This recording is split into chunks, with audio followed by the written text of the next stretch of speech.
Ridgway, and I am living a day that I've been dreaming about for my whole life. I'm here at Hever Castle in the castle dining room with Anne Boleyn's books of hours that are in the possession of Hever Castle. And I'm here, thank you to Alison, the curator of the castle, and to Owen, who's the castle supervisor and a very good friend and a wonderful historian. And we're just going to introduce these books of hours and let you know a little bit about them. So I'd like to start because a lot of people don't actually know what a book of hours actually is and how it was used by its owner. So Owen, if you could just let us know a little bit about why Anne actually would have had books of hours. Sure. So books of hours were personal prayer books. They're devotional texts, and they set out 8 prayers for the day to the Virgin Mary, so hence the Book of Hours. And they also have a calendar of dates for psalms, prayers for the dead and prayers for certain saints throughout the calendar year. And they were particularly popular amongst women between the 13th century, which is when this wonderful castle was built, right up until the Reformation, when of course Anne Boleyn is on full display. And having a massive impact at court. So yes, they were used by men, but predominantly these are objects used by women. Okay. And so we've got 2 here, and a third is in the British Library. That's all right. 3 of them linked to Anne. So could you tell us a little bit about the provenance of the 2 that we have here? You know, when were they printed and how they came into Anne Boleyn's possession? Sure. Well, the earlier of the books was created in Bruges between 1410 and 1450, we believe. And the other was created in Paris in 1528, around that time. Okay. Sadly, we don't know exactly how they came into Anne's possession. The Le Temps Viendre book, the earlier book, Eric Ives, the historian, believes that it would have come into Anne's possession, or certainly been in her possession, in the early 1520s. And he does so because of the armillary sphere that she inscribes with her name, which was an early symbol that she adopted before her famous white falcon. Okay. So the Le Temps Viendre one, we could say perhaps would have been in Anne's possession when Henry VIII was courting her. I think that would be safe to say, yes, absolutely. Whereas that one, being printed later, would have been perhaps the one that she owned as queen. Yes, I think that would be safe to say would be the case, yes, absolutely. Okay, so kind of key times in her life. Very much so. And were these costly items? Very much so. You have to have quite a considerable wealth to own a book like this. It's almost certain that a man of status, such as Geoffrey Boleyn, who can afford to buy a castle like this, would be able to afford a book of hours like this. And they weren't just for one person's lifetime. These were very intimate objects, and they were often passed down through the female line to daughters or beloved nieces, or indeed patrons at court. And we know this through gift-giving records and also in wills and testaments that these are handed down. So they almost create a web of reciprocity between these women. There's an emotional and spiritual link between the generations going on. I think it's amazing that they still exist. You know, so much of, Anne was lost, wasn't it, because of her downfall. I suspect they didn't end up in Elizabeth's hands. which is a real shame, as you said, if they went from mother to daughter. Yes, I think what saved them was the fact that they are Book of Hours. They're very covetous items. Yes. And we know that especially this book has been passed down to many different women, including Elizabeth Seymour, Jane Seymour's sister, who has written in it at least. So I think that their saving grace was the fact that they were such prized items. Just amazing, the colours of that one, the hand-done illuminations, and how 500 years on they're still vivid. Absolutely. It's incredible. And these books, are they something that Anne would have had sort of with her and used and dipped into on a daily basis? That was certainly their intention. They are to be used throughout the day at set times. So that, of course, doesn't always mean that people did use them religiously, if you'll forgive the pun there. But we know that Anne is a particularly pious and devout individual. So I think it's safe to say that she would have used these regularly, if not on a daily, perhaps hourly basis. Yeah, the fact that she had the Bible in English open in her apartment, so obviously her faith was very, very important to her. Absolutely. It's worth adding that although these would have been very important objects to Anne, they might also have been challenging objects to her because of her shifting ideas towards reform. It's much thought that she was of the evangelical strain of reformism. So yes, these might well have been challenging objects. We know, for example, that in this book, the Pope has been stricken out, and also prayers to individuals such as Thomas Becket have been stricken out. Were they stricken by Anne? We can't really say. Perhaps, yes.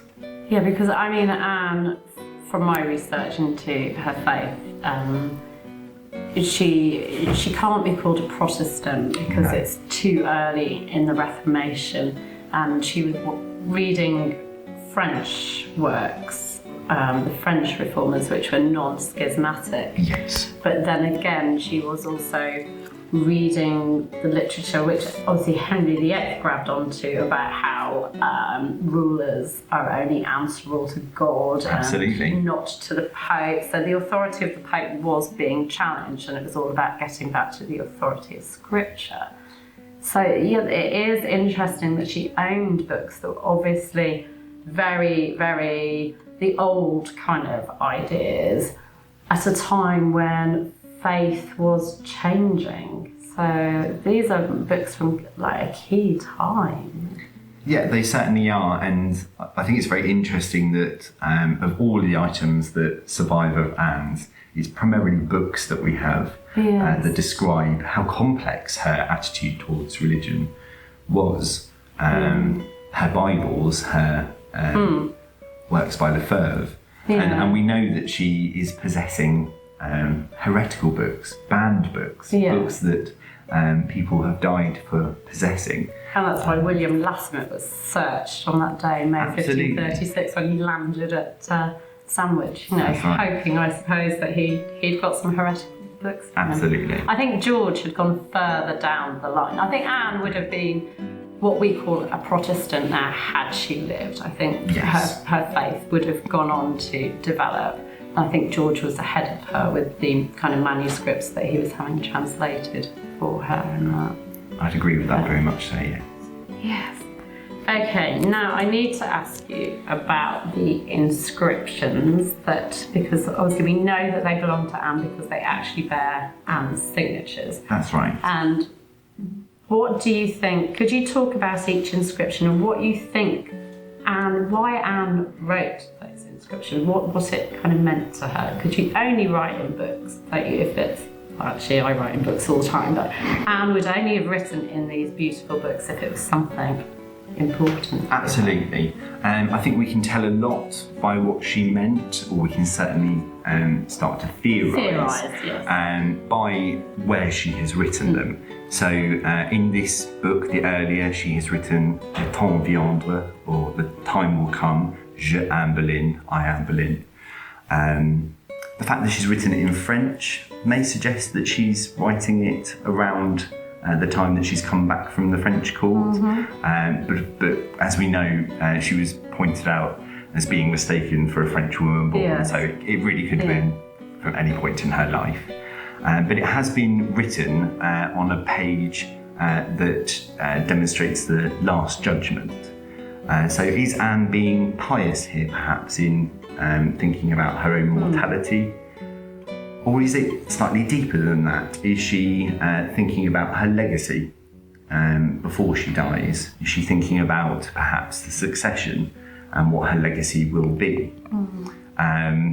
It's obviously very difficult to say. Or whether she was just very cross and was hoping that all those people that were against her at the Day of Judgment would go. Absolutely, yeah.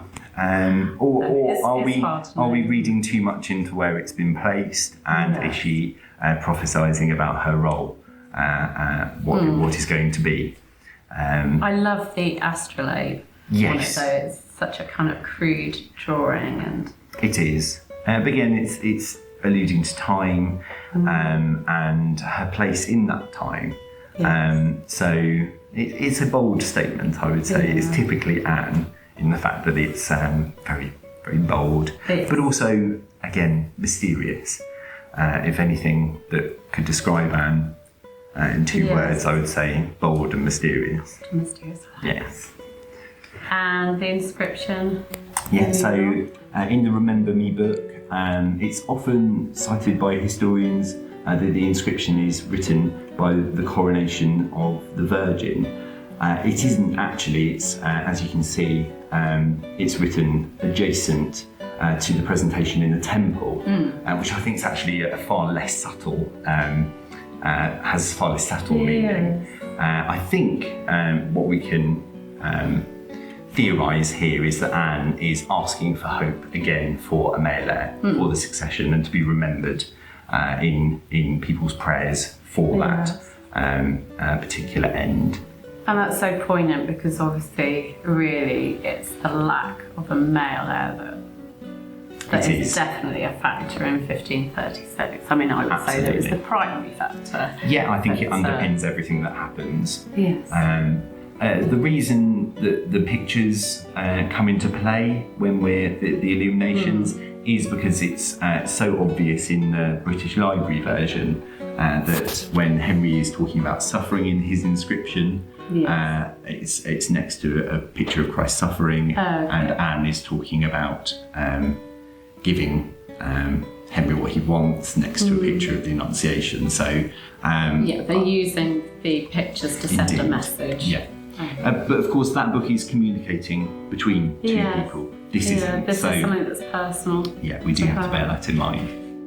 How did these books end up in Hever Castle's possession? Because obviously it is very right that these books are here. I mean, I feel that this is the right home for these books, but was it by chance, or how did they end up here?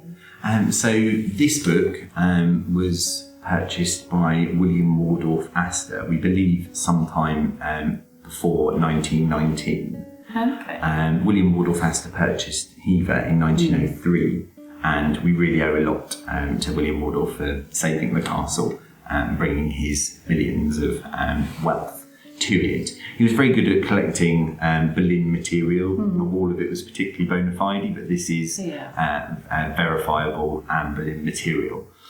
And we were incredibly lucky to gain this book in 1997. The current owners, the Guthries. Only 1997? Yeah, absolutely. It had previously been in a private collection, and we're incredibly lucky to have it, particularly as it has the only intact signature of Anne Boleyn in any of her books. Because that it's slightly cut off, isn't it? Yes, unfortunately and tragically it was cut in half. And other examples exist where Anne's name has been actively erased. This, I believe, probably most likely was a mistake. However, yes, we are incredibly lucky to own an intact signature in one of Anne's possessions. I didn't realise that it was so new at the castle. Well, I suppose 1997 is not that new, but in the grand scheme of things. Yeah, absolutely. Do you think that these were, I mean, we've covered this slightly, but do you think these were important and special possessions to Anne? There's something that she would have really felt strongly about. I do, and it's very hard to say who gave them to Anne. It could have been her mother, it could have been one of her patrons.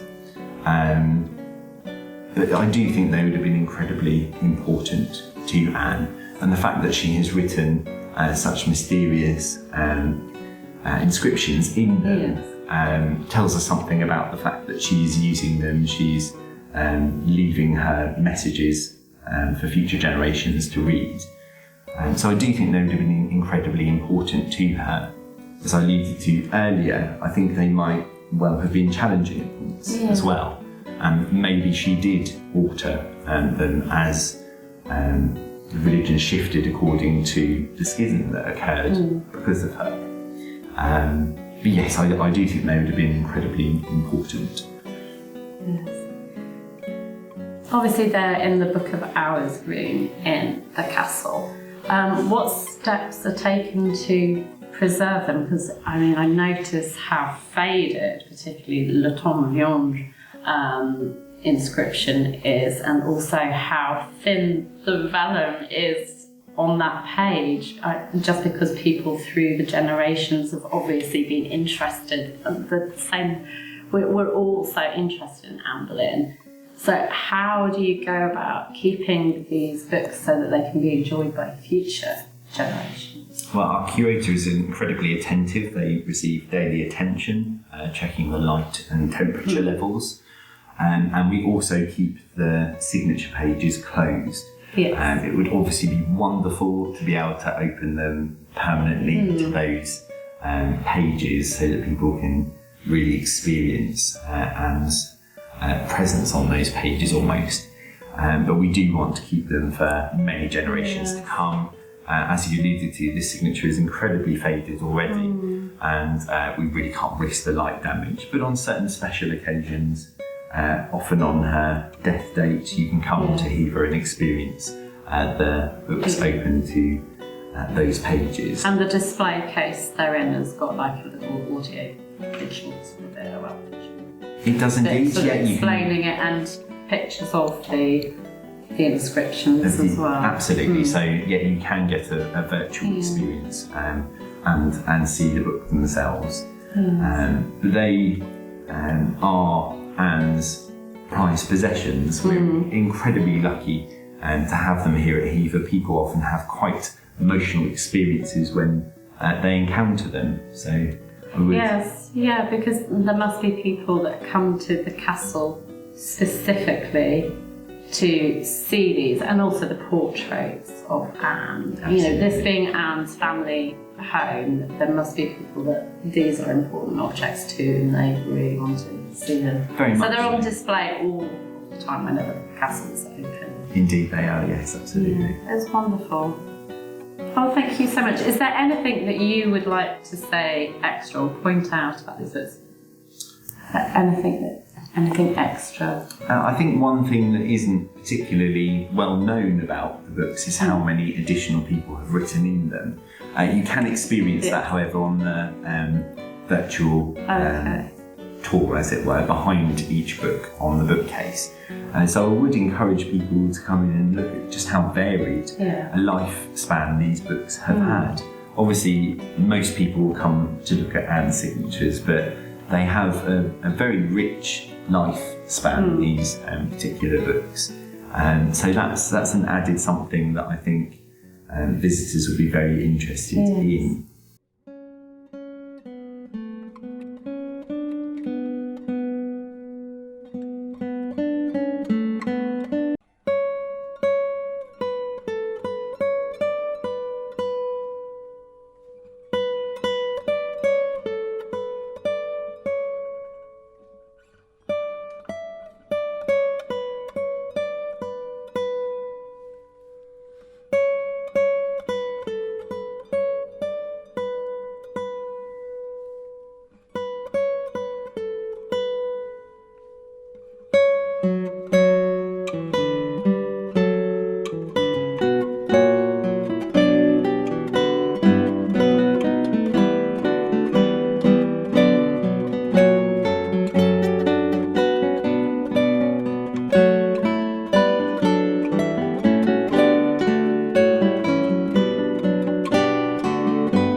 that one down there. It's that just we're beautiful not quite because sure what that one says. people don't know about this. They No. only know about Anne's inscription. It's just It's that one. So it's interesting. either the sister or the niece of Jane. I can't quite believe I'm That's here. Henry Cobham. Yes, that's fine.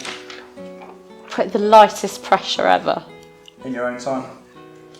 Okay, so Owen, you were talking about how this book of ours, Le Temps Viendre version, has got other inscriptions, which, you know, has blown me away because I didn't actually know that. That's really bad that I didn't know that. But so could you just talk us through a couple Sure, of absolutely. the other inscriptions and just explain who they were?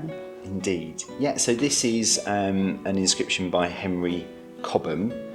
He's written, "All friendliness unto my friends, and to my kin all kindness, unto my God and a sincere heart, and to my prince all humbliness." And it's just an incredibly beautiful signature. I think you can... Flourishes. Yes, I mean, it's stunning handwriting. The Cobhams, of course, had a connection to Hever before the Boleyns were here. So it's lovely to have that link again to Hever. We've also, of course, got an inscription by Elizabeth Seymour, who could be Jane's sister or indeed niece. Yes. Not quite sure.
Okay, so our next inscription.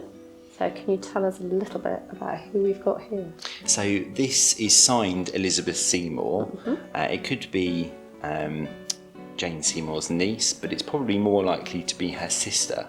The one that married Gregory Cromwell. That's right. Okay. Yeah, And the one, actually, you've got a portrait of absolutely. here that everyone used to think was Catherine Howard, but Indeed. it's probably... Yeah, absolutely. So she, as you say, famously married Gregory Cromwell, Thomas Cromwell's son, and she grew up at the now famous Walthall. And in it she has written in French, De mi don trouver qui ton je dois aimer, which roughly translates to I've been told I have to love. Yeah. Which could be a bit more of a bittersweet inscription than the others in the book. That's an odd one. Absolutely. But hopefully you have now got a sense of the depth and breadth of the ownership, at least, of these beautiful texts. I love the fact that, people tell me off today for writing in books, but actually I feel justified because if someone, in 400 or 500 years' time finds my book, they've got my handwriting. Absolutely. It might not be as important as Anne Boleyn or Elizabeth Seymour, but it gives you that link. It does. And I think you mentioned when we were chatting about how, Anne's DNA is all over these books. I was going to ask you a question. How does it feel? Oh, it feels holding and touching? So very special. I said I wouldn't cry, so I'm not going to cry. But it just gives you that link because you are touching something that she touched and that was incredibly special and important to her and to these subsequent owners and people that had it in their possession at one point. Absolutely. It's just, it's cool. Now, I often say to our visitors, one of the things as historians that separates us from historical actors is both time and place. But when you're at Hever, you don't have to worry about the place element. You are walking in Anne's footsteps, and we're now here with our hands on a to book. be in a room that Anne would have used and known well, to be touching something that was very important to her. I'm just in my element. I'm not going home. Well, they are, as you said, they're incredibly special items, and I do hope that more people will come and see them and experience what I get to on a almost daily basis. Yeah, because what I like about Hever, and I've actually chosen to be here on the 19th of May this year rather than to go to the Tower, is that Hever, it was where she spent her happy times. It was the family home. She retreated here when Henry was courting her.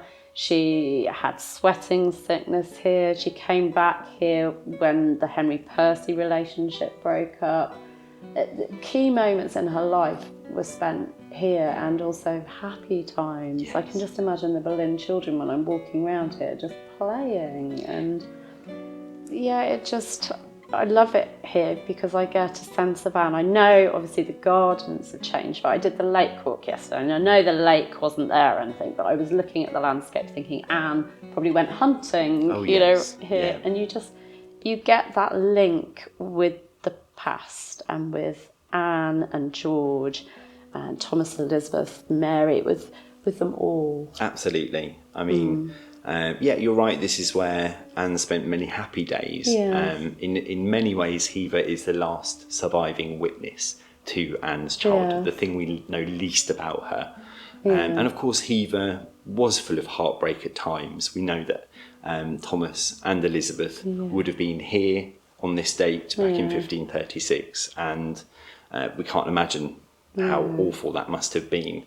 But primarily, Hever was Anne's safe haven. Yes. As you alluded to, she comes here at times when she's retreating from the scandal that's going on around her.